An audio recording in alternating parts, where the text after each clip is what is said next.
নমস্কার বন্ধুরা, আশা করি সবাই ভালো আছেন। বন্ধুরা, কনস্টিপেশন ইন ওল্ড এজ অর্থাৎ বয়স্কদের কনস্টিপেশন বা কোষ্ঠকাঠিন্য সম্পর্কে আজকের ভিডিওতে আমি আলোচনা করব। সেই সঙ্গে বয়স্কদের এই কনস্টিপেশন থেকে মুক্তি দেওয়ার জন্য এমন দুটি হোমিওপ্যাথিক মেডিসিন সম্পর্কে আপনাদের নলেজ দেওয়ার চেষ্টা করব, যে মেডিসিন দুটি ব্যবহার করলে বয়স্করা তাদের কনস্টিপেশন বা কোষ্ঠকাঠিন্য থেকে সম্পূর্ণভাবে মুক্তি লাভ করবেন। যে সমস্ত বয়স্ক মানুষরা অর্থাৎ তাদের বয়স 50 বছর পার হয়ে গেছে বা 60 বছর পার হয়ে গেছে, 60 ঊর্ধ্ব যে সমস্ত বয়স্ক মানুষরা কনস্টিপেশনের সমস্যায় বা কোষ্ঠকাঠিন্যের সমস্যায় দীর্ঘদিন থেকে ভুগছেন, তাদের জন্য আজকের এই ভিডিওটি। তো আশা করি ভিডিওটি আপনারা সম্পূর্ণ দেখবেন। আর হ্যাঁ, এখনও পর্যন্ত যারা আমার চ্যানেলে নতুন, এখনও সাবস্ক্রাইব করেননি, তারা প্লিজ চ্যানেলটিকে সাবস্ক্রাইব করে সঙ্গে থাকবেন। তো চলুন বন্ধুরা, ভিডিওটি শুরু করা যাক। বাড়ির বয়স্ক মানুষরা যাদের বয়স 50 বছর বা 60 বছরের ঊর্ধ্বে, সে সমস্ত বয়স্ক মানুষদের কনস্টিপেশনের সমস্যা বা কোষ্ঠকাঠিন্যের সমস্যা অত্যন্ত কমন সমস্যা। এই সময় শারীরিক এবং মানসিক সমস্ত দিক দিয়েই তাদের নানা রকমের সমস্যা দেখা দেয়। তার মধ্যে অন্যতম হচ্ছে কনস্টিপেশনের সমস্যা। এই কনস্টিপেশনের জন্য বয়স্ক মানুষরা অনেক বেশি কষ্ট পেয়ে থাকেন।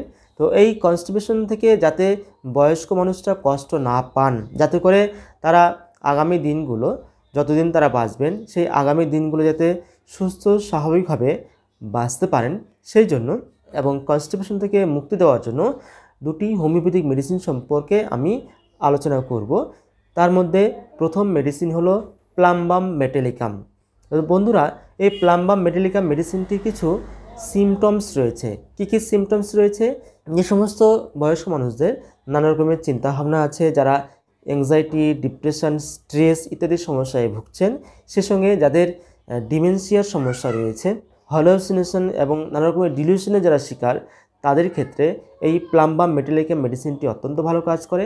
এই প্লাম্বাম মেটালিকামের যারা রোগী, তারা দিনের পর দিন শুকিয়ে যান, তাদের ওজন কমতে থাকে, তাদের constipation obstinate type of constipation থাকে, অর্থাৎ প্রচণ্ড হার্ড স্টুল, প্রচণ্ড শক্ত মল এবং মলের রং একেবারে কালো। যখন তাদের মলত্যাগের বেগ আসে, তখন অ্যানাসে একটা স্পাজম হয়, অর্থাৎ একটা কনস্ট্রিকশন হয়।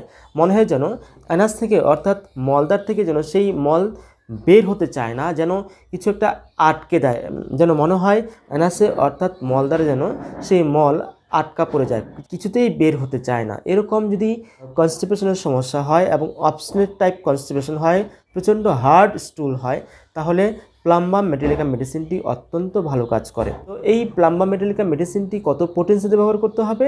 200 সিএস পোটেন্সিতে, অর্থাৎ প্লাম্বাম মেটালিকাম 200 সিএস পোটেন্সিতে 1 ফোঁটা করে সকালে এবং সন্ধ্যায় দিনে 2 বার করে ব্যবহার করতে হবে। মেডিসিনটি 10 থেকে 15 দিন আপনারা ব্যবহার করবেন। যদি আরাম বোধ হয়, তাহলে মেডিসিনটি কমসে কম 1 মাস থেকে 1.5 মাস আপনারা মেডিসিনটি ব্যবহার করবেন। সেক্ষেত্রে দিনে একবার, অর্থাৎ সকাল সকাল 1 ফোঁটা করে আপনারা মেডিসিনটি ব্যবহার করবেন।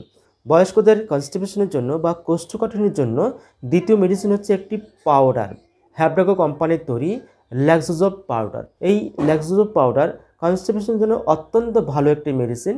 যাদের প্রচণ্ড কনস্টিপেশন রয়েছে, যাদের গ্যাস অ্যাসিডিটির সমস্যা অনেক বেশি হয়, যাদের খিদে পায় না, কিছু খেলেই সঙ্গে সঙ্গে গ্যাস হয়ে যায়, স্টুল হার্ড হয়ে যায়, স্টুল পরিষ্কার হয় না, পায়খানা পরিষ্কার হয় না, সে সমস্ত রোগীদের জন্য এই ল্যাক্সোজোভ পাউডার মেডিসিনটি অত্যন্ত ভালো কাজ করে থাকে। এই মেডিসিনটি ছোটো বড়ো সবাই ব্যবহার করতে পারেন, তবে বয়স্ক মানুষদের যেহেতু কনস্টিপেশনের সমস্যা, গ্যাস অ্যাসিডিটির সমস্যা অনেক বেশি হয়, সেজন্য বয়স্ক মানুষরা এই মেডিসিনটি অবশ্যই ব্যবহার করবেন। তো এই ল্যাক্সোজোভ পাউডার মেডিসিনটি আপনারা কীভাবে ব্যবহার করবেন? রাতের খাবার দাবারের পর আপনারা যখন ঘুমোতে যাবেন, সেই ঘুমোতে যাওয়ার আগে 5-10 মিনিট আগে আপনারা 1 গ্লাস হালকা গরম জলের সঙ্গে এই ল্যাক্সোজোভ পাউডার 1 চামচ দিয়ে মিশিয়ে ভালো করে গুলে আপনারা চায়ের মতো পান করে তবে ঘুমিয়ে পড়ুন। সকালবেলা দেখবেন একেবারে স্টুল সম্পূর্ণভাবে পরিষ্কার হয়ে যাবে, কি গ্যাস অ্যাসিডিটির সমস্যাও সম্পূর্ণভাবে ঠিক হয়ে যাবে এবং খিদেও ভালো পাবে এবং খাওয়া দাওয়ার রুচি বাড়বে।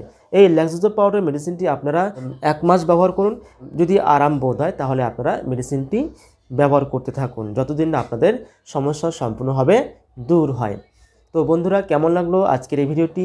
আশা করি ভিডিওটি আপনাদের ভালো লেগেছে। যদি এই ভিডিওটি আপনাদের ভালো লেগে থাকে, তাহলে ভিডিওতে একটি লাইক করে দেবেন। চ্যানেলে নতুন হয়ে থাকলে সাবস্ক্রাইব করে দেবেন। কোনো ডিজিজ সম্পর্কে, হোমিওপ্যাথিক মেডিসিন সম্পর্কে যদি আপনাদের কোনো রকম কোয়েরি থাকে, কোনো রকম জিজ্ঞাসা থাকে, তাহলে আপনারা কমেন্ট বক্সে কমেন্ট করতে ভুলবেন না। এবং ভিডিওটি আপনারা বেশি বেশি করে বন্ধুদের কাছে শেয়ার করুন, যাতে করে তারাও এই ভিডিওর উপকারিতা লাভ করতে পারে। তো আজকের মতো এখানে শেষ করছি। আপনারা অনেক অনেক ভালো থাকবেন। বাই।